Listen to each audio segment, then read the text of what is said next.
مرحبا بكم في خيمتي. المتوم هذا الطبق العاصمي اللي عنده ميزة خاصة وكامل الشعب الجزائري يحبه. جيتكم بالوصفة تاعو على أصوله. تابعوا معايا باش تعرفوا المقادير وطريقة التحضير.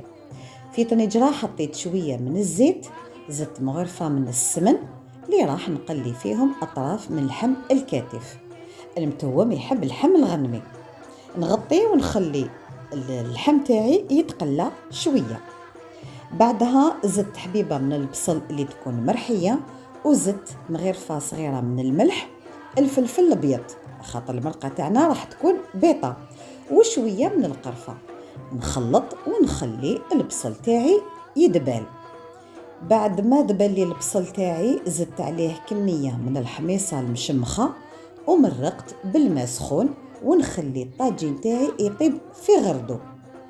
من جهة أخرى عندي كمية من اللحم المرحي اللي حطيت فيه كمية مليحة من الثوم، حطيت الملح، الفلفل الكحل، وشوية من القرفة، وكمية مليحة من الكمون اللي راح يمدلو هذيك البنة. وهنا إلا عندكم كمية كبيرة من اللحم ديروا حبة تاع ولد الدجاج تكون كاملة، أنا استعملت غير الصفر. ونعجن مليح اللحم تاعي وزدت له شوية من السمن، وكورت دي بولات اللي راح نرميهم في الطاجين تاعي. تقدروا ما تستعملوا لا شابلوغ باش تزكيو اللحم تاعكم، انا ما استعملتش.